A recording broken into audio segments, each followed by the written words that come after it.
અમદાવાદમાં શ્વાન કરડવાના બનાવો વધતા મનપા હવે એક્શન મોડમાં આવે છે। શ્વાનો માટે 2 હોસ્ટેલ બનાવવાનો મનપાએ નિર્ણય લીધો છે। લોકોને કરડનારા અને હડકાયા શ્વાનોને લઈને હોસ્ટેલ મોકલવામાં આવશે તો શ્વાનોને યોગ્ય સારવાર આપ્યા બાદ સામાન્ય સ્થિતિમાં લાવાશે।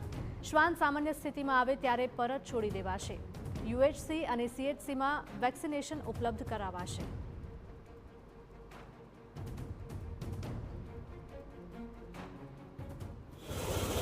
ડોગ માટે પણ 2 પ્રકારની 2 જગ્યાએ હોસ્ટેલ બનાવવા માટે જઈ રહ્યા છે। તેની અંદર એને 15 દિવસ 20 દિવસ સુધી રાખવામાં આવે, જ્યાં સુધી એની એફિશિયન્સી ઓછી થાય, નોર્મલ કન્ડિશનમાં આવે, ત્યાર પછી એ જે જગ્યાએથી લાવવામાં આવ્યા હોય તે જગ્યાએ એને પાછા છોડી દેવામાં આવશે। તદુપરાંત ડોગ બાઇટને કારણે અમારા 72 અર્બન હેલ્થ સેન્ટર, 9 જેટલા સીએચસી અને મહાનગરપાલિકા સંચાલિત 3 હોસ્પિટલો, શારદાબેન, એસવીપી, તદુપરાંત એલજી હોસ્પિટલ પર ડોગ બાઇટના ઇન્જેક્શન મળતા હતા।